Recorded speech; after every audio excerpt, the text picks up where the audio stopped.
మహిళల కోసం central bank of India ఇప్పుడు మీకు అందిస్తోంది గృహ రుణం అతి తక్కువ వడ్డీ రేట్లకే ప్రత్యేక సెంటు గృహలక్ష్మి. పూర్తి వివరాలకు వెంటనే సంప్రదించండి 18003030. నిన్న ఆసిఫాబాద్ ప్రాంతంలో ఊరుగుడలో 8వ తరగతి చదువుతున్న బాలికపై ఒక అగంతకుడు అత్యాచారం చేయడం అనేది చాలా బాధాకర విషయం. ఈ అత్యాచార నిందితుడిని ప్రభుత్వం వెంటనే కఠినంగా శిక్షించాలని ఏఐటీసీ పరంగా రాష్ట్ర ప్రభుత్వాన్ని డిమాండ్ చేస్తున్నాం. ఆడపిల్ల వైపు చూడాలంటేనే భయపడే విధంగా మరి మేము కేంద్రంలో ఉన్నట్టు బీజేపీ చట్టాలు చెప్తున్నాం, బిఎన్ఎస్ చట్టాలు చెప్తామని ఉంటుంది. కానీ ఆ చట్టాలు ఎంతవరకు ఉపయోగపడతాయనేది కూడా ప్రభుత్వం ఆలోచించాలి. అలాగే ఈ నిందితుడు ఎవరైతే ఉన్నదో ఈ నిందితుడిని బహిరంగంగా వదిలేయాలని ప్రధానంగా కోరుతున్నాం.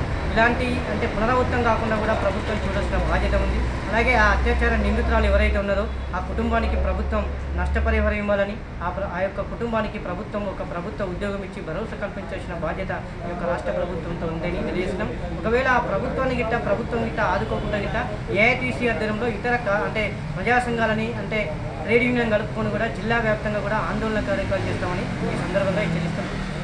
వీడియో ద్వారా కానివ్వండి, పెద్ద మనుషుల ద్వారా కానివ్వండి మీకు తెలియజేసారు, మా పోలీసు వాళ్ళు కూడా చేశారు. ఒక్కటే మీరు నిలబడుతున్నాం, మేము నిలబడండి చెప్తాను కదా. మేము ఫాస్ట్ ట్రాక్ కోర్టులో ఈ కేసు అనేది మేము నడిపిస్తాము.